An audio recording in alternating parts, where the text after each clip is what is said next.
Salut tout le monde, j'espère que vous allez bien. On se retrouve aujourd'hui sur Radio Mayuri Campus. Comme vous le savez, chaque dernier dimanche du mois, on se retrouve pour un petit live. Et pour ceux qui nous écoutent également en podcast ou à la radio, bonjour et bonsoir à tous. Donc 107.6 FM sur Cayenne pour Radio Mayuri Campus et 89.2 sur Saint-Laurent. Donc aujourd'hui, si vous avez vu l'événement que j'ai préparé, on va parler de l'histoire de la Guyane. Donc tout d'abord, faut savoir que j'ai eu l'opportunité d'acheter des livres sur la Guyane. Donc, pour ceux qui regardent le live actuellement, je vais vous montrer un petit peu, d'accord, avant qu'on rentre dans le vif du sujet.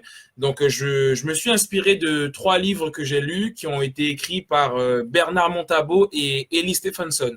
Donc, à tous ceux qui regardent, je vous montre pour que vous puissiez voir un petit peu. C'est sur 3 tomes. Il y a le tome 1 qui va du 17e au 19e siècle. Vous avez le tome 2 sur le 20e siècle sur la Guyane et le tome 3 qui est juste ici, une société coloniale, en fait, un nom, une histoire. Donc, ce sont des livres qu'on peut retrouver dans un libre-service qui est en face des palmistes. Pour ceux qui voient un peu, ils vendent pas mal de livres, etc. Ils font aussi des fournitures scolaires pour les enfants. Ben, c'est là-bas que j'ai acheté les livres. Donc, pour ceux qui ont envie de découvrir l'histoire de la Guyane en profondeur, je vais vous raconter aujourd'hui certains points de l'histoire qui m'ont marqué, pas tous, mais en tout cas quelques-uns qui m'ont pas mal marqué, que je trouve très intéressants. Et en tout cas, si vous voulez découvrir en détail l'histoire de la Guyane, vraiment, n'hésitez pas à vous procurer les ouvrages. Libre Service en face des palmistes, normalement, vous n'aurez pas trop de soucis pour les trouver. Donc, la première chose que j'ai envie d'aborder avec vous ce soir, les amis, pour cette histoire de la Guyane, on va parler de Cayenne et de l'origine du nom même de Cayenne. D'accord? On va parler de l'origine de Cayenne, de l'origine du Forcé Pérou, pourquoi le Forcé Pérou, etc. Et voilà. Donc, l'origine de... Alors, il y a une personne qui dit bonsoir. Donc, bonsoir à toi, Eliane. Et merci d'être là ce soir avec nous. D'ailleurs, effectivement, je voulais vous dire bonne fête. Déjà, bonne fête, santé à vous. On arrive à la fin de l'année. Ça a été une longue année avec Radio Mayuri Campus. Donc, c'est mon 12e live avec la radio, ma 12e intervention. Donc, je suis très content et fier de ça. Et merci à tous ceux qui nous écoutent et à ceux qui nous regardent maintenant, en fait. D'accord? Donc, merci à toi, Eliane, et puis bonsoir à toi également. Donc, bonne fête à toutes et à tous. J'espère que vous avez passé un bon Noël. Voilà, c'est la petite parenthèse avant qu'on commence. J'espère que vous avez passé de bonnes fêtes de Noël déjà, que vous avez bien mangé et tout, et que vous passerez de bonnes fêtes pour le nouvel an. D'accord? Donc, on fait les choses bien.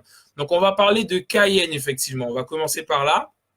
On va parler de Cayenne. Donc, on va voir quelle est l'origine du nom, en fait, de Cayenne. Donc, petit bonsoir également à Véronique Boyce qui est avec nous ce soir. Donc, pour l'origine du nom de Cayenne, déjà, il faut savoir que le nom même, l'origine du nom ne fait pas l'unanimité parmi les chercheurs, les historiens. Tout le monde n'est pas d'accord sur l'origine du nom, mais on a quand même des idées et il y a des pistes qui sont plus favorisées que d'autres. Donc, merci beaucoup. Alors, Eliane qui nous dit merci à vous, de même, la santé avant tout. Ah là là, vous avez tellement raison, vous avez tellement raison. C'est très, très important, la santé. Et vous faites bien de me le dire. Donc, alors, pour entrer dans le vif du sujet, puisqu'on est là quand même pour parler de l'histoire de la Guyane, donc, effectivement, l'origine du nom de Cayenne, bon, ne fait pas l'unanimité, mais c'est pas grave. Donc, il y a une légende, en fait, selon laquelle il y aurait eu un grand chef qui s'appelait Sépérou et qui aurait eu un fils qui s'appelait Cayenne et que la fiancée, justement, de ce fils-là, qui était la princesse Bélem, en fait, on part du principe que, étant donné que son fils s'appelle Cayenne, voilà, la ville aurait pris le nom de son fils. Donc après, on peut être ou pas d'accord. En tout cas, il semblerait que ça vienne de là, en fait, le nom de Cayenne. Donc, en tout cas, il semblerait bien que le nom de Cayenne soit d'origine amérindienne. Donc, il y a pas mal en réalité, on va voir même pour, par exemple, Monsineri, où on se rend compte qu'il y a quand même pas mal de noms de villes qui semble avoir des origines amérindiennes, ce qui n'est pas étonnant en soi, hein, quand on replonge un peu dans l'histoire de la Guyane. C'est pas étonnant de voir qu'on a pas mal de noms de villes en Guyane qui sont tirés de sources amérindiennes. Donc, en général, il faut savoir qu'on attribue l'origine de la ville de Cayenne à Poncet de Brétigny. Donc, petit bonsoir à Réjeanne qui est avec nous ce soir également. J'espère que tu vas super bien. De mon côté, ça va. Donc, on attribue, comme je vous le disais, l'origine de la naissance de Cayenne à Poncet de Brétigny, puisqu'il est à l'origine de la construction du Fort Sépérou. Mais il faut dire que le Fort Sépérou a été construit dans un premier temps dans un objectif de défense, parce que à cette époque, on est quand même aux alentours du XVIIe siècle, on est vers 1650 par là, donc c'était vraiment à l'époque où il y avait je dirais la conquête européenne des colons, on avait les Hollandais, les Portugais, les Français, et l'idée c'était de pouvoir avoir une base forte, de façon à pouvoir défendre l'endroit où on était, pour que les autres ne puissent pas venir prendre la Guyane, parce qu'on voulait coloniser Cayenne et coloniser la Guyane. Donc, le Fort Sépérou a été construit par Poncet de Brétigny, mais il n'y a rien qui prouve que lorsqu'il a construit le Fort Sépérou, qu'il avait pour projet de créer une ville et de favoriser l'expansion de Cayenne. Donc, il faut savoir que Cayenne a été bâti en partant du Fort Sépérou. D'accord? Donc, vous voyez un petit peu la chose. Il faut se dire qu'on a créé le Fort Sépérou et qu'à partir du Fort Sépérou, eh bien, on a commencé à créer, si vous voulez, quelques cases. Il y a quelques cases qui ont été construites vers 1652, 1654 par là. Ensuite, ça a pris la forme d'un petit village, puis d'une ville, et ça a donné Cayenne qu'on retrouve aujourd'hui. Et quand j'ai appris ça, je me suis dit que c'était super intéressant. Et d'ailleurs, il y a Véronique qui nous fait un petit commentaire et qui nous dit que c'est très intéressant le thème choisi. Je suis né à Cayenne et cela me fait plaisir de connaître l'origine de ma ville de naissance. De rien, franchement, c'est avec plaisir que j'aborde ce thème-là avec vous. C'est très intéressant, les amis. Il y a énormément de choses à savoir. On va parler aussi du canal Lossa, de son origine, du village chinois. Il y a énormément de choses, d'accord? Donc, voilà. Donc, effectivement, même comme je vous le disais, même si c'est Poncet de Brétigny qui a construit le Fort Sépérou, en fait, rien ne prouve aujourd'hui qu'il a construit le Fort Sépérou dans une logique d'expansion après pour en faire la ville de Cayenne. Donc, de rien, encore une fois, donc Iliane qui nous partage un petit commentaire. C'est bon de savoir cela. Un grand merci à vous. De rien, c'est avec plaisir. Et pour la petite anecdote, je continue de lire, puisque j'ai encore plusieurs livres sur la Guyane. Je ferai des vidéos sur la Guyane, pas mal de projets autour de la Guyane, de façon à ce qu'on puisse vraiment se plonger dans l'histoire de chez nous et qu'on puisse comprendre en fait ce qu'il y a eu dans le passé pour mieux appréhender et construire le futur. Je pense que c'est très important. Donc maintenant, pourquoi Cayenne, c'est la capitale? Il faut savoir que ça n'a pas nécessairement toujours été la capitale, en tout cas pas considéré toujours comme la capitale. Ce qui s'est passé, les amis, c'est qu'en 1688, il y a le gouverneur de Férol qui a fait installer en fait les organes du gouvernement à Cayenne. Mais de base, ils étaient installés à Amir. Et là, vous allez me dire, mais Amir, mais qu'est-ce que c'est Amir? Parce qu'il faut savoir qu'avant de s'appeler Rémire, ça s'appelait Amir, d'accord?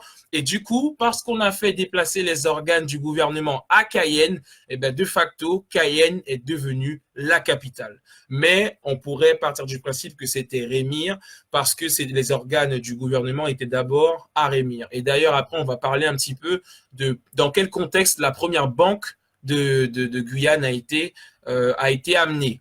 Donc, voilà, Cayenne a tout d'abord été conçu pour la défense de la colonie, comme je vous le disais tout à l'heure, pour la défense de la colonie de la Guyane à la fin du XVIIe siècle.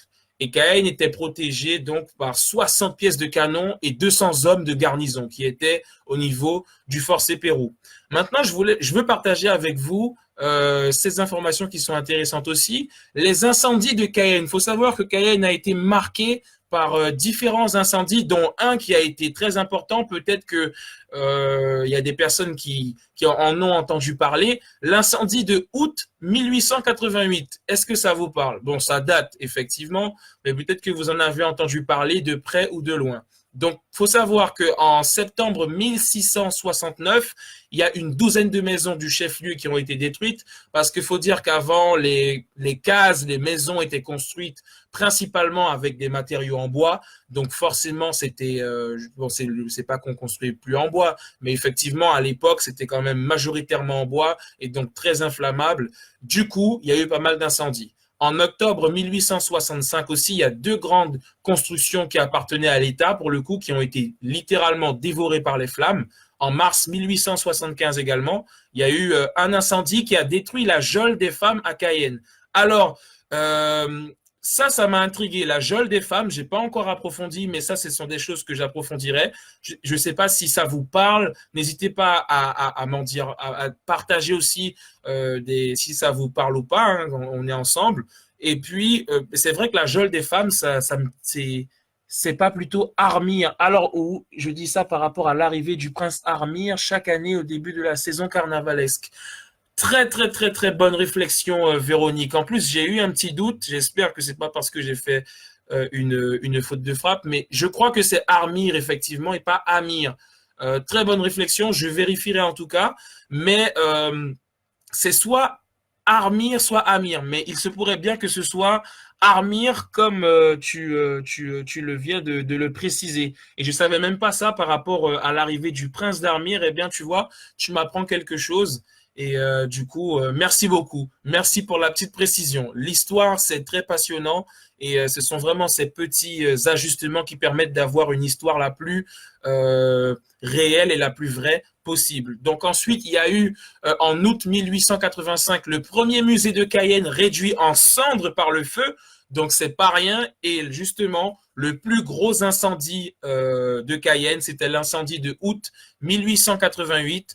Voilà, ça a incendié. Il y avait les rues du Port, il y avait Rémire, Messin, Franklin d'Enfer. Alors là, franchement, ce sont des endroits que je ne sais pas si ça vous parle. Personnellement, ça ne me parle pas du tout. Des Soupirs, du Commerce, Portal, Chaussée Sartine, Mantel, des remparts, en fait, qui ont été littéralement sous l'emprise des flammes. Et puis, c'est à partir de ça, en fait, parce que c'est en octobre 1888, donc de la même année que l'incendie, que s'est constitué le corps des pompiers de Cayenne en vue justement de lutter désormais contre les incendies. Donc on part du principe que c'est à partir de 1888 que le système des pompiers se met en place de façon à prévenir ce genre d'incendie. Donc ça aussi c'est intéressant à savoir.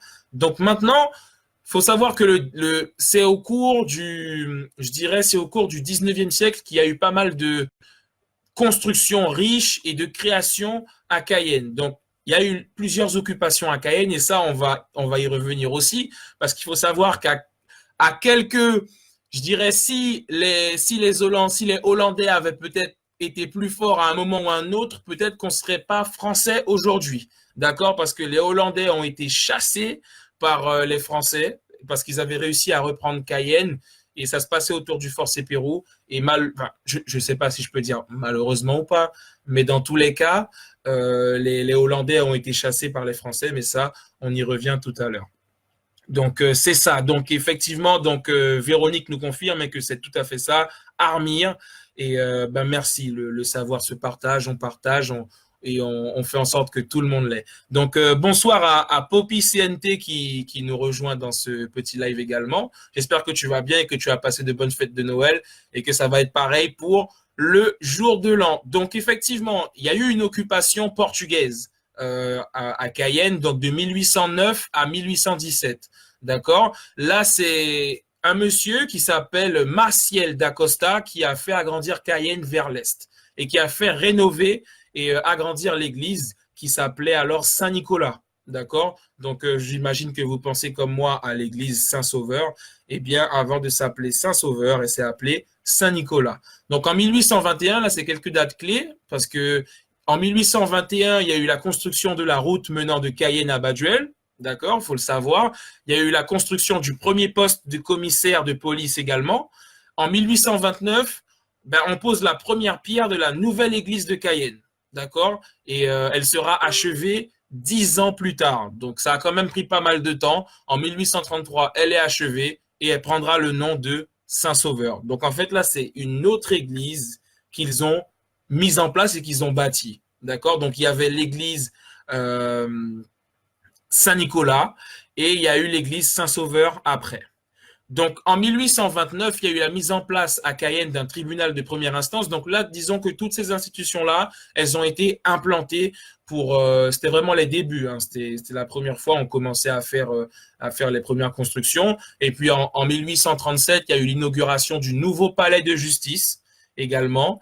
Et en 1854, Cayenne sort de l'obscurité. Des réverbères à pétrole sont installés et mis en marche. Donc jusque-là, il n'y avait pas forcément d'éclairage à Cayenne et je pense également au fait que ben aujourd'hui, je ne sais pas si on a de l'éclairage partout à Cayenne. Pour vous faire une petite confidence, ben j'étais en Guyane ben j'ai fait une semaine en Guyane là, je suis rentré aujourd'hui sur Paris. Mais c'est vrai qu'il y a aussi cette problématique de la lumière, parce que même quand on roule à certains endroits, on se dit, on réalise en fait que ben, c'est pas éclairé du tout et on voit que les problèmes d'obscurité, c'est toujours d'actualité. Donc, en 1860, il y a eu la création d'une société d'assurance mutuelle pour les ouvriers de Cayenne. Donc, ça, c'est bon à savoir aussi. Après, en 1866, il y a l'installation à l'intérieur du Fort Sépérou de 2 citernes pour conserver l'eau des lacs du Rorota afin d'alimenter la ville. Parce que oui, le lac du Rorota où j'ai eu l'occasion, et je ne sais pas si vous avez eu l'occasion aussi vous, mais j'ai eu l'occasion d'aller faire du canoë-kayak là-bas quand j'étais au lycée. Ben voilà, c'était un lac qui permettait d'alimenter la ville. D'ailleurs, je pense que c'est plus du tout le cas aujourd'hui, sauf erreur de ma part, hein, mais je pense pas que ce soit le cas. Donc, en 1867, on a eu l'inauguration de la fontaine du boulevard Jublin. C'est juste à l'angle avec l'avenue de Gaulle. Donc, est-ce que vous pouvez me confirmer qu'elle est toujours là, cette fontaine? Je pense pas qu'elle soit en service, mais juste si quelqu'un peut me confirmer effectivement que ben, la fontaine, elle est toujours là. En tout cas, elle a été inaugurée en 1867. Donc maintenant, comme on le sait probablement tous, la Guyane a été départementalisée en 1946. C'est vraiment l'année de la départementalisation. Et quand je pense à 1946, je me dis, ah oui, quand même, ben ma mamie, elle est née en 1944. Ça veut dire que lorsqu'elle est née, elle a connu la Guyane toujours qui était toujours une colonie. C'est pas rien. Et je cherchais en fait des personnes qui seraient toujours vivantes et qui auraient vécu la départementalisation. Je pense qu'il n'y a plus personne de vivant, que toutes ces personnes-là sont déjà décédées malheureusement, puisque a priori, si ma mamie, elle est née en 44, voilà. Donc en fait, si vous connaissez des personnes d'un certain âge qui auraient, d'accord. Donc Véronique nous dit oui, que effectivement la fontaine du boulevard est toujours là et devant Carioca. D'accord, super. Si jamais vous connaissez des personnes d'un certain âge, les personnes d'un certain âge ont vraiment de la valeur à apporter parce qu'elles ont vécu des choses à l'époque en Guyane et elles savent énormément de choses. Et moi, ce serait vraiment un plaisir de pouvoir interviewer, même parler seulement avec une personne qui aurait vécu avant 1946 et qui aurait connu vraiment, qui aurait vécu cette départementalisation. Donc, il faut savoir quand même que en 1946, Cayenne, c'était toujours une petite ville, hein, c'était pas très grand. Au sud, elle s'arrêtait au canal Lossa, la crique, comme vous connaissez. Et à l'est, en fait, elle était limitée par le boulevard Jublin. Donc, c'était pas très grand. Et puis au sud, justement, après le canal Lossa, il y avait la cité semi-lacustre des Anamites, des Vietnamiens, qui au final, en fait, étaient improprement appelés aujourd'hui. Et elle était improprement appelée, et même aujourd'hui, elle est encore le village chinois. Et en fait, je me demande, est-ce qu'il y avait vraiment des Chinois qui ont vécu dans ce village-là? A priori, c'était des Anamites, et les Anamites, ce sont des Vietnamiens, d'accord? Et cette cité, avant qu'on l'appelle village chinois ou même Chicago, ben, ça s'appelait la cité semi-lacustre. D'accord? Donc ça, c'est intéressant à savoir. Et au final, on se rend compte qu'il y a pas mal de personnes, pas mal de personnes avec différents horizons, différentes origines qui, à un moment donné, ont été en Guyane. Et pourquoi aussi je mets ça en avant? C'est parce que la question des origines et de l'origine guyanaise, c'est une question qui parfois fait débat. Et je pense qu'elle est très importante et c'est pour ça qu'il faut qu'on fasse le point sur notre histoire et qu'on sache exactement d'où on vient, d'accord? Entre l'Afrique, etc., il y a eu pas mal de personnes, il y a eu des Chinois à un moment, etc. Donc, il y a eu aussi des Arabes en Guyane, hein. J'en parlerai pas ce soir, je pense, pas en détail, mais j'en parlerai probablement dans une vidéo. Il faut savoir qu'à un moment, il y a eu des Arabes en Guyane qui ont été déportés. Si je ne dis pas de bêtises, c'était des Algériens qui ont été déportés. C'était à l'époque du bagne. Et ensuite, ben, on a fait en sorte qu'ils puissent rester pour peupler. Je ne sais pas qu'est-ce que ces personnes-là sont devenues, si elles sont reparties à un moment donné, mais en tout cas, je sais que à un moment donné, il y a eu effectivement des Arabes et pas que. Donc, à partir de 1950, il y a un développement de la Guyane qui, notamment de Cayenne, surtout puisqu'on parle de Cayenne, il y a un développement de Cayenne qui s'accentue. Donc, à l'est, il y a l'apparition de la cité des Castors. Alors là, je pense que là, ça vous parle, la cité des Castors, qui pour le coup, était plutôt occupée par des Guyanais aisés. Alors, je ne sais pas si c'est toujours le cas aujourd'hui, mais c'était le cas dans les années 50. Il y a eu la cité Rebar également, qui était surtout pour les fonctionnaires. Je ne sais pas si c'est toujours le cas aujourd'hui. N'hésitez pas à me dire si ça vous parle. Il y a aussi la cité Les Alizés. Alors là, ça me parle pas trop, qui a été créée en 1959. Et puis quelques années plus tard a été édifiée la cité Zéphyr entre Montabo et Bourda.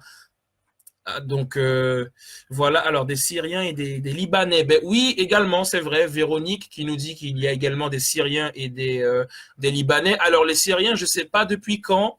Les Libanais, j'imagine que ça fait un moment, depuis longtemps. Les Syriens, je ne sais pas, j'ai l'impression que ça fait pas si longtemps que ça. Mais bon, ça encore, faut le déterminer. Donc, après les travaux d'assèchement et d'assainissement du docteur Bara, il y a plusieurs cités qui ont surgi hein, et qui ont même pris de l'extension. Il y a eu Mirza, et d'ailleurs, on reviendra aussi plus tard, je pense, dans une vidéo sur l'histoire de Mirza. Il y a Césaire, Anatole, Faubourg-Labry en 1959, Témir. Il y a la cité des Manguiers aussi en 1963. Donc là, je pense que ça vous parle, hein. Là, franchement, ça nous parle. Là, on sait de quoi on parle, on connaît ces cités. Et puis, il faut savoir aussi que le maire Léopold Eder, bah, il a continué ce type de travaux et il a aménagé le secteur sud avec la construction de la rénovation urbaine.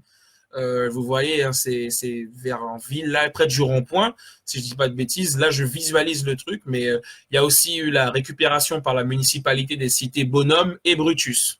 Donc voilà. Et en gros, ben, ça se passait, on dit la cité Castor et non pas la cité. Oui, oui, Véronique qui nous dit que on ne dit pas la cité Castor et on dit la cité Castor, pardon, et non pas la cité des Castors. Alors, je pense que les noms ont évolué. Tu sais pourquoi je te dis ça, Véronique? Parce que c'est la même chose pour Apatou. On va parler d'Apatou aussi, parce que Apatou, avant, ça se disait le village d'Apatou. Et en fait, avec le temps, il y a eu un changement en fait, et du coup, on a fini par dire uniquement Apatou. Donc, je me demande s'il n'y a pas, ça s'est pas passé de la même façon pour la cité Castor, je sais pas, mais en tout cas, la question se pose à confirmer. Donc voilà, en fait, si vous voulez, il y avait surtout les classes populaires dans le secteur sud et il y avait une sorte de petite bourgeoisie dans le nord et dans l'est. Donc maintenant, Pérou, on revient un petit peu dessus puisque le fort Pérou, c'est vraiment un endroit que je trouve qui est super et on ne connaît pas forcément son histoire.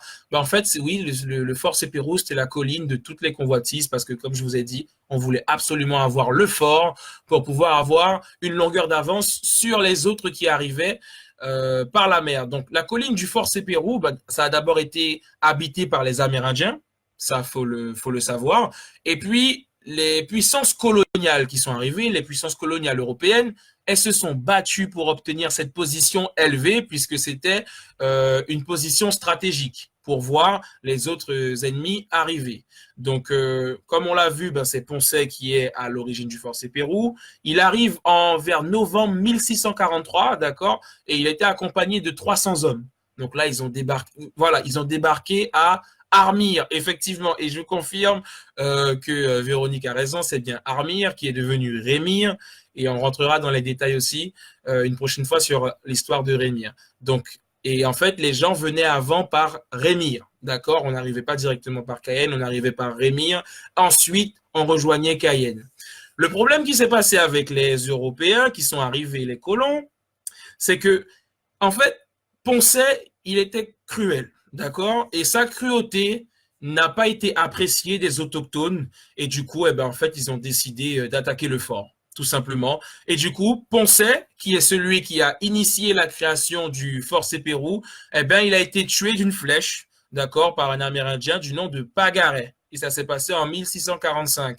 Donc, franchement, c'est ce qu'on pourrait quand même vachement reproché aux colons, hein, c'est le mépris par rapport aux populations autochtones, bah, cette cruauté qui a, a priori, fait que les autochtones, ils ont attaqué, quoi. En tout cas, de Poncet, il a été tué d'une flèche, d'accord? Et puis, en début 1952 par là, il y a le sieur Navarre, qui était suivi pour le coup d'une soixantaine d'hommes qui va se réinstaller hein, au niveau du fort. Et puis, avec les seigneurs associés, dans le cadre de la Compagnie de la France équinoxiale, puisque à l'époque, on parlait de la France équinoxiale, en fait, ils sont arrivés avec 800 hommes. D'accord? C'était le 29 septembre, jour de la Saint-Michel. Et c'est pour ça, on ne le sait pas forcément, mais que le fort Sepérou a été baptisé dans un premier temps le fort Saint-Michel du Sepérou et pas juste le Sepérou. Après, on voit que finalement, on a gardé Sepérou, mais au départ, comme ils sont arrivés le 29 septembre, c'était Saint-Michel du Sepérou. Ensuite, entre 1653 et 1654, donc là on est au XVIIe siècle, ça remonte beaucoup, eh ben, le fort il est tombé aux mains des Indiens. Voilà, les Amérindiens ils l'ont pris, ils étaient en rébellion, ils n'ont pas accepté que les colons arrivent comme ça et s'en prennent à eux et à un comportement qui n'était pas forcément le meilleur. Donc ils ont décidé de prendre le fort et de se l'approprier. Et durant 2 décennies, le fort deviendra l'enjeu de nombreuses batailles entre Hollandais, Anglais et Français. Et juste pour la petite parenthèse également, pour ceux qui ne le sauraient pas, il faut savoir qu'il y a 3 Guyanes.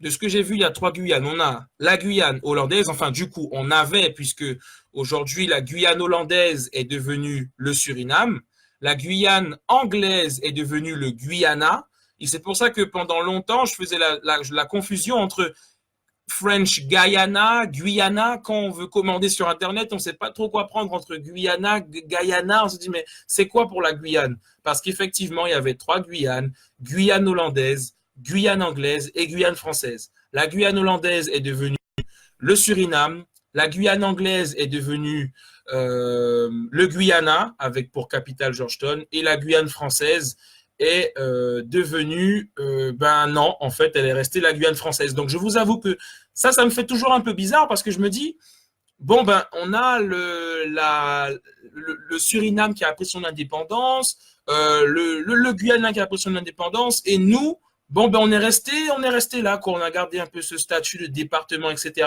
Et je me dis, qu'est-ce qui se serait passé si c'était les Anglais ou les Hollandais qui nous avaient colonisés? Est-ce qu'on serait indépendant aujourd'hui? Qu'est-ce que l'indépendance nous aurait apporté? Oui, non?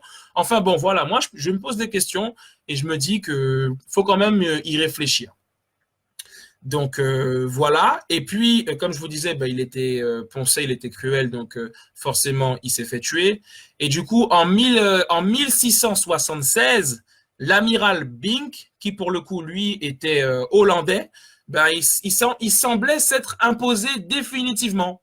On pensait que là, les Hollandais, ils avaient Cayenne, ok. Eh bien, Cayenne serait pas française, serait pas une ville française aujourd'hui, mais une ville hollandaise. Sauf que comme la France, elle était décidée à reprendre Cayenne, parce que voilà, elle avait son désir de colonisation. Il fallait pas laisser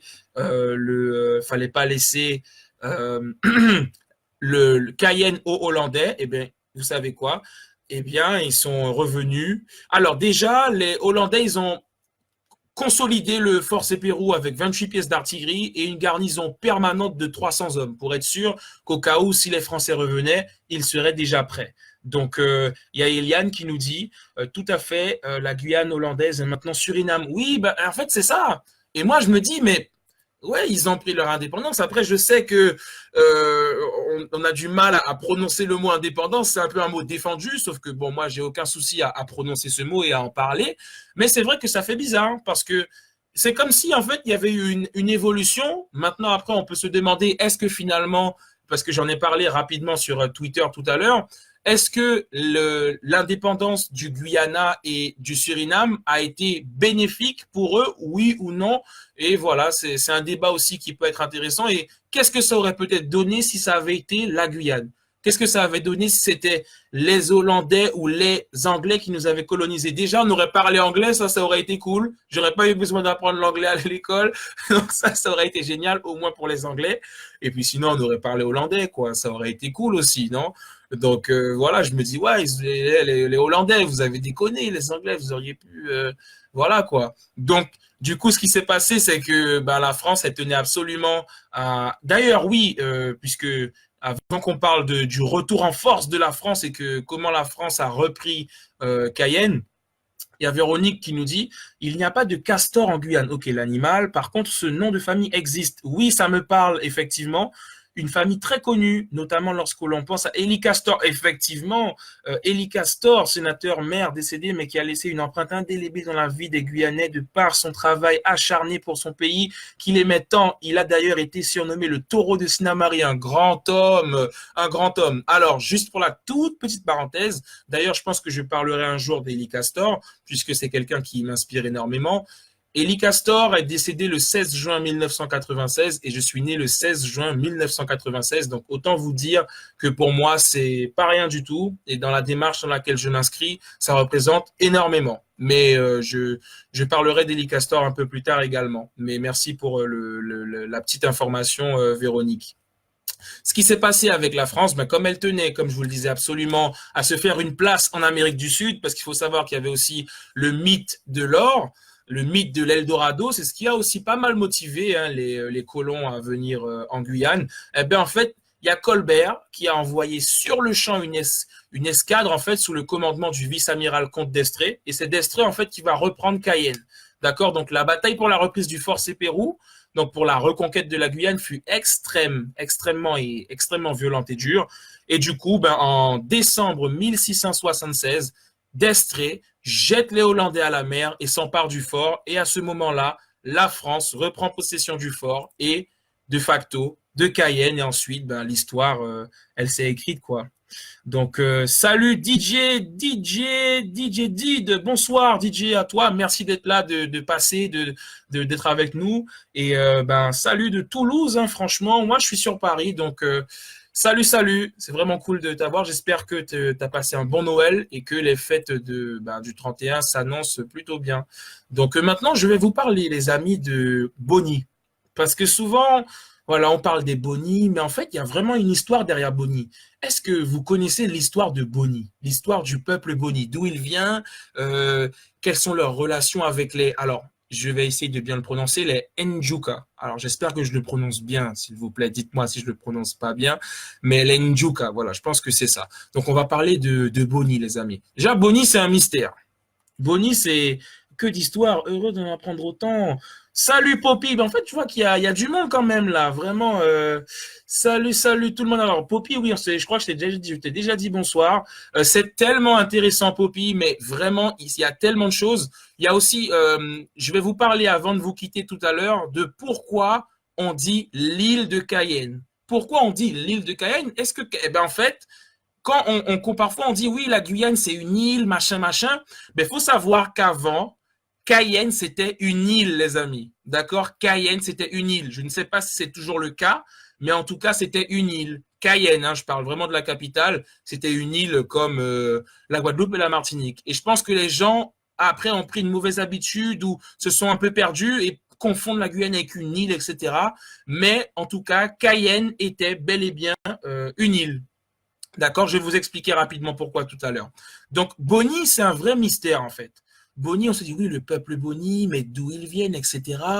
Euh, alors, et de belles fêtes. Alors, franchement, merci beaucoup DJ, merci beaucoup à DJ pour tes mots, merci beaucoup.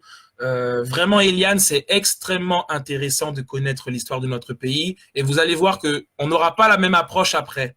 Et c'est pour ça que pour moi, c'est important de parler de tout ce qu'il y a eu, de comprendre les enjeux. Et on va essayer de, parce le temps passe très vite. J'aimerais passer beaucoup de temps avec vous, mais c'est pas forcément possible. De toute façon, il y a aussi l'histoire de Tony Grande, mais oh là là, c'est magnifique. Enfin bon, parlons de Boni, les amis. Donc, Boni, c'est un mystère. Alors, il y a déjà, il y a des gens qui disaient qu'il avait des pouvoirs, mais d'où il vient, Boni? Bon, qui est-ce qu'il était? Quand est-ce qu'il est né? Quand est-ce qu'il est mort? Qu'est-ce qu'il a fait, Boni? On n'a pas trop de précisions sur quand est-ce qu'il est né, mais on sait qu'il est né vers 1730, d'accord? Donc Boni, c'était un marron créole, un esclave né dans les forêts de la colonie hollandaise de l'époque, aujourd'hui Suriname donc. Donc il y a des gens qui disent, qui s'accordent pour dire que sa mère, ben, en fait, elle aurait été une esclave noire-marron, d'accord, de la plantation Groute-Marseille sur la Cotica, et que son père, Aboni, aurait été un maître de la plantation lui-même. Donc ça, c'est une première hypothèse qui est proposée. Et pour d'autres personnes, ben en fait, Boni, il serait tout simplement né dans un village de Nègres-Marrons et son père serait un Amérindien. D'accord. Donc, a priori, les gens sont plus d'accord pour dire que le père de Boni est un Amérindien et que sa mère était une femme noire. Donc, et pour le coup, il disait dans le livre que c'est pas quelque chose d'exceptionnel à l'époque. Ça veut dire qu'on avait ce métissage. Boni, c'est un métis noir et amérindien qu'on appelle un cabogué, d'accord. Et pour les lieux et l'époque, le fait n'est pas exceptionnel. J'ai aussi appris, parce que j'ai eu l'occasion de discuter avec certaines personnes, je vous le dis très sincèrement, que je pense que d'un point de vue historique, il y a eu des tensions entre les Amérindiens et les Noirs. Et je crois que ça a créé aussi des tensions aujourd'hui. Et j'aimerais bien aussi en parler, mais ça, ce sera pas ce soir. Mais en tout cas, on voit qu'à l'époque, ben, a priori, il y avait du métissage entre les Noirs et entre les Amérindiens. D'accord. Donc voilà, Boni en fait, c'est en 1769, les amis, qu'il devient chef d'un groupe de marrons en fait, qui lui a été confié par Sylvester, qui était lui-même chef à ce moment-là. Mais comme il se faisait vieux, il a décidé de donner le commandement à Boni pour qu'il prenne le relais. Donc de là, en fait, Boni a dirigé ces hommes-là et de là est né le peuple Boni. D'accord. Donc le peuple Boni a pris le nom même de ce monsieur qui s'appelle Boni. Ce qu'il faut savoir, c'est qu'en Hollande, enfin, pas en Hollande, qu'est-ce que je raconte? En Guyane hollandaise, il y a eu beaucoup d'affrontements entre le gouvernement colonial. Donc, et vous allez comprendre, puisque là, vous vous dites, mais attends, mais c'est en Guyane hollandaise, mais là, on est en Guyane française, mais comment ça se fait que Boni, après, on a les Boni à Saint-Laurent, sur le fleuve du Maroni? Comment? Vous allez comprendre. Donc, en fait, il y a eu beaucoup d'affrontements entre les Boni, pour le coup, qui étaient devenus un peuple, au-delà d'être une armée, et alors, il y a Basto Taylor qui nous dit hey, tu racontes n'importe quoi, tu connais rien de Boni. Bon, eh ben, si tu connais plus que moi sur Boni, n'hésite pas à dire, hein, à faire des commentaires, n'hésite pas. En tout cas, ce que je dis est tiré de livres. Et donc voilà, ce sont des livres sur la Guyane. Et si tu dis ça, bon, bref, en tout cas, voilà, n'hésite pas à donner ton avis, il n'y a pas de problème, on peut parler. Donc, je disais oui, pour l'avoir vécu un noir. Alors, oui, pour l'avoir vécu, comme dit Eliane, un noir et une amérindienne étaient mal acceptés chez les Amérindiens. Oui, il y a pas mal de tensions à ce niveau-là, donc ça peut être un petit peu problématique, mais ça aussi, c'est un sujet qui mérite d'être étudié.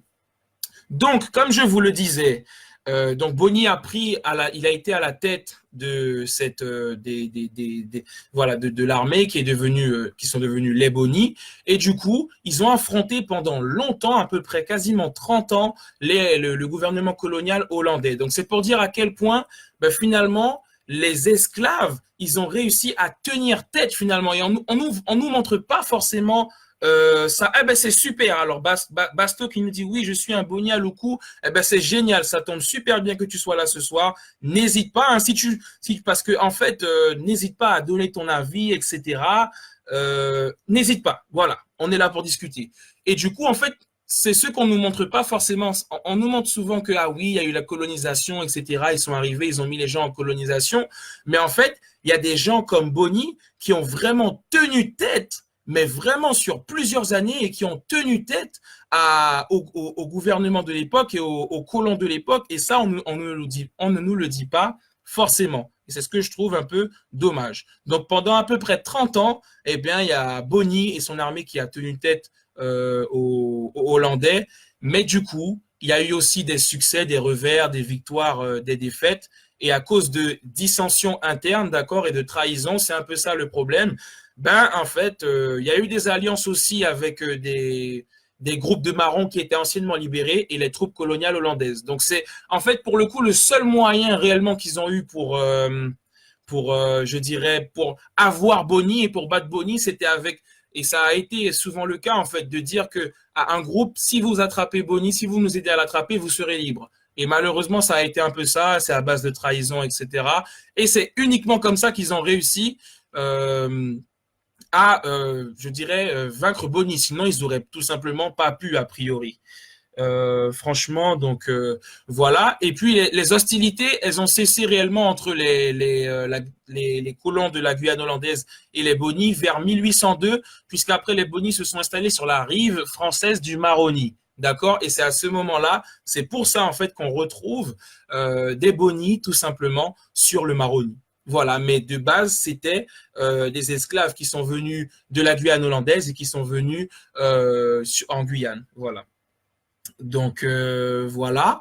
Et du coup, c'est la mort de Boni, elle demeure un mystère aussi, d'accord, tant chez les Boni que chez les Njuka. Et pour moi, c'est un sujet intéressant. Hein. J'invite les Boni et les Njuka et j'espère avoir l'occasion de vous rencontrer, de pouvoir en discuter avec vous parce que je trouve que c'est intéressant. Et du coup, il y a des gens qui disent que Boni aurait été tué au cours d'un affrontement ou d'une embuscade avec une tribu Njuka. D'accord. Ça, c'est on dit, d'accord. Donc après, allez savoir si c'est vrai. Là, en fait, on n'est pas sûr du tout, hein, d'accord. Donc c'est pas des affirmations, on n'est pas sûr. Et faut savoir que sa tête avait été mise à prix. Et du coup, on dit que ces assassins, ben, afin de toucher la récompense, qu'ils lui auraient coupé la tête pour l'apporter au gouverneur général de Paramaribo. Et qu'au cours de ce voyage, justement, la tête serait tombée par-dessus bord et aurait disparu dans les eaux du fleuve. Pourtant, ben en fait, il y a des Bonis qui prétendent que ce ne sont pas les Njuka qui l'ont tué et que ce serait une ruse. Donc voilà, en fait, c'est deux hypothèses. Dans tous les cas, il faut savoir qu'il y a le nom de Bonidoro qui a été donné sur le fleuve du Maroni à l'endroit où la tragédie est supposée s'être déroulée. Donc personnellement, j'aimerais beaucoup aller là-bas pour voir, pour pouvoir échanger avec les gens là-bas, pour aussi que les Boni et les Njuka puissent me raconter un peu en fait directement leur histoire et ce qu'ils en pensent en tout cas de l'histoire de Boni. Donc maintenant, je veux vous raconter quelque chose par rapport au canal Lossa.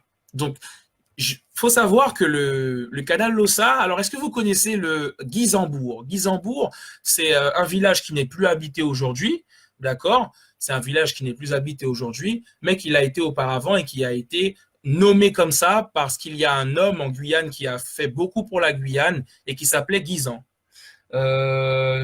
Alors, Basto, là, vraiment, qui me dit, mon frère, viens en Guyane, t'inquiète pas. J'espère vraiment avoir l'occasion de te rencontrer pour qu'on puisse échanger. Il n'y a pas de problème, t'inquiète pas pour ça. J'espère être amené à pouvoir venir, pouvoir échanger avec toi. Voilà, là, ce sont vraiment des histoires sur Boni. En fait, l'histoire de Boni, il n'y a pas de choses absolues, c'est différentes proposition parce que il n'y a pas de choses claires, enfin voilà, ce sont des hypothèses. Donc si tu as des informations claires et des choses très très très très très claires, bah écoute, j'espère pouvoir te rencontrer un jour en Guyane, mais de toutes les façons, ne t'inquiète pas, d'accord, on aura l'occasion d'échanger. C'est pas un problème. Si tu as l'impression qu'il y a des choses qui sont pas correctes, il n'y a pas de problème. On peut échanger et c'est ça qui est intéressant. C'est chacun donne ses hypothèses, etc. Mais je pense que sur l'histoire de Boni, à moins qu'on ait, je pense que le meilleur moyen d'avoir les meilleures infos, c'est justement de rencontrer les peuples Boni et Njuka, et ce sera un plaisir. Donc, pour aller rapidement, donc effectivement, l'origine du canal Lossa, d'accord, l'origine du canal Lossa, il faut savoir que en 1768, il y a un monsieur qui s'appelle Samuel Joseph Guisan qui rejoint un de ses oncles au Suriname. Donc Guisan, il est né à Avenches, c'est dans le canton de Vaud en Suisse, rien à voir avec la Guyane. Et pour le coup, il a été ensuite en Guyane, mais pour le coup, d'abord, il est passé par le Suriname. D'accord? Donc, il faut savoir que il s'est engagé pour la Guyane en 1773, Guisan, et ensuite, il est nommé ingénieur hydraulique en chef de la Guyane française et ingénieur militaire de Cayenne par Malouet. Pour le coup, Malouet, qui était le baron de la Guyane et qui s'est lié d'amitié avec Guisan. Donc, Guisan, il a fait ouvrir un nouveau quartier, La Prouague. Est-ce que ça vous parle, La Prouague? Donc voilà, alors oui, j'aime bien quand en tout cas, je vous remercie d'être tous là. J'aime beaucoup. Faut savoir une chose, c'est que je ne pars pas du principe que je sais tout, que j'ai la vérité absolue, pas du tout. Et comme DJ l'a dit, l'échange est une grande qualité. Et c'est pour ça que c'est intéressant que chacun puisse donner son avis, que les lives puissent être vivants. Et lorsque je ferai des vidéos sur ces sujets-là, n'hésitez pas à partager, commenter, donner vos avis pour qu'on puisse au moins être au courant de notre histoire. C'est ça le but en fait. Le but final, c'est que tout le monde soit au courant de son histoire. Voilà. Donc, pour faire court, c'est Guisan en fait qui a mis en place le canal Lossa. D'accord? C'est lui qui a fait construire le canal Lossa et du coup, il est considéré comme l'un des hommes à avoir vraiment fait le plus en Guyane, quoi. Parce qu'il a fait creuser des canaux pour assainir Cayenne, dont le plus important, justement, fut le canal Sartine. Et le canal Sartine, c'est l'ancien nom du canal Lossa, justement. Voyez-vous? Donc, avant de s'appeler canal Lossa, c'était le canal Sartine. Et du coup, il a aussi introduit la culture des nouvelles épices, telles que la muscade ou le girofle, par exemple. Après, il a quitté la Guyane et il est mort à Berne en 1801. Donc voilà. Et du coup, en fait, La Prouague, qui était un village pour le coup dans lequel il vivait, eh bien, à la demande des habitants, en 1834, le village a pris son nom et du coup, c'est passé de La Prouague à Guisambourg. Et je sais qu'aujourd'hui, il n'y a plus personne qui vit à Guisambourg, mais j'aimerais beaucoup visiter, j'aimerais beaucoup aller voir. C'est quelque part en Guyane, je ne sais pas si vous avez déjà été, si vous connaissez, mais j'aimerais beaucoup y aller. Je ne sais pas si on a toujours le droit d'y aller ou pas, mais bon, c'est pas grave. Alors, je vais finir sur ça, parce que c'est vrai que j'aime beaucoup échanger avec vous, mais le temps passe et en vrai, on va devoir se quitter. Donc, je vais juste vous raconter rapidement l'histoire de Tonnégrande. Pour le coup, Monsineri Tonnégrande, je vous laisse sur ça. Et du coup, Monsineri Tonnégrande, la Guyane rebelle, faut savoir quelque chose. C'est que quand on nous fait croire qu'on a été colonisé, on s'est mis à genoux, etc., qu'on n'a pas pu résister, que ça a été un jeu d'enfant, c'est complètement faux. Faut le comprendre. J'ai envie de dire, nos ancêtres, ceux qui étaient là avant nous, les esclaves se sont battus et avec brio pour certains. Donc, faut savoir que Tonnégrande, ça a été un haut lieu de la rébellion et de la résistance à l'esclavage. Et le nom Tonnégrande il semblerait qu'il proviendrait de tonnerre gronde. Et il semblerait que ce nom-là soit ce soit une déformation en fait, car la région connaissait en tout cas de fréquents orages. Donc là encore, ok, super. Donc Véronique qui nous confirme qu'on peut aller à Guisambourg. Eh bien, franchement, j'espère que je pourrai y aller un jour. Et d'ailleurs, de toute façon, j'ai des projets pour la Guyane, notamment pour le côté histoire. Donc, si jamais il y a des gens aussi qui sont intéressés et qui seront intéressés pour découvrir des endroits en Guyane, pour le coup, on n'a peut-être jamais été, eh ben, ce sera le moment. À plusieurs, c'est plus cool. Donc voilà, tout ça pour vous dire que Tonnégrande viendrait probablement de tonnerre gronde parce qu'il y avait fréquemment des orages à Tonnégrande. Mais symboliquement, en fait, on peut le ramener au coup de tonnerre des combats des nègres marrons de l'époque, puisque Tonnégrande fut avant tout un des hauts lieux de la rébellion et de la résistance à l'esclavage. Et du coup, il y avait alors, pour un petit rappel, en aval du bourg de Monsineri, il y a un îlet qui s'appelle l'îlet Cupidon, d'accord, qui porte le nom en fait d'un noir marron qui s'appelait Cupidon et qui a donné vraiment, je vais dire, du gaz, qui a vraiment malmené les colons de l'époque. Et du coup, on a donné son nom à ce petit îlet-là.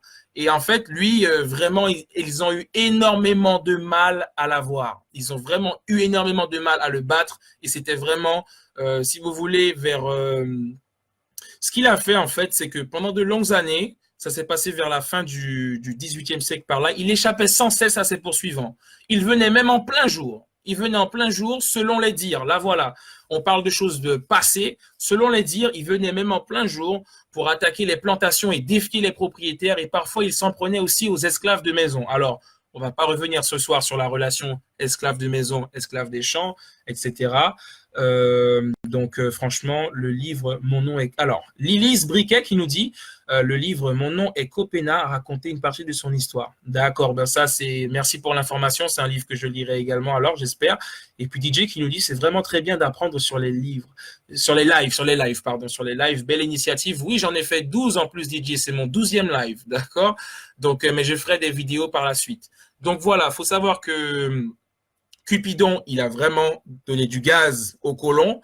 Par contre, il a été tué pendant l'occupation portugaise de la Guyane par un autre noir libre qu'il a attiré dans un guet-apens. Donc le meurtrier a pu donc toucher la somme promise par les autorités, car la tête de Cupidon avait été mise à prix. Donc c'est pour vous dire que les colons, ben en fait, ils ont pas mal ils ont eu du mal en fait avec les esclaves. Ils ont eu du mal, ils ont connu de vraies résistances. Et il faut que nous, on soit conscients de ça dans notre histoire pour qu'on sache que, eh oui, ça n'a pas été simple qu'ils sont venus nous coloniser. Ils sont pas arrivés, ils n'ont pas trouvé des gens qui étaient complètement à côté de la plaque. Ils ont trouvé des gens qui leur ont donné du gaz. Et ça, il faut qu'on soit conscient de nos héros. Les héros guyanais, nous devons les connaître. D'accord, il faut que nous connaissions nos héros guyanais.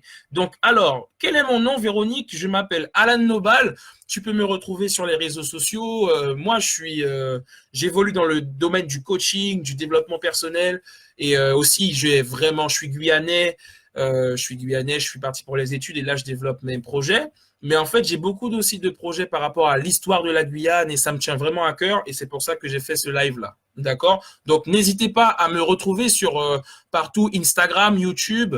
Vous pouvez retrouver sur ma chaîne YouTube les différents lives que j'ai pu faire sur Radio Mayuri Campus sur différents sujets.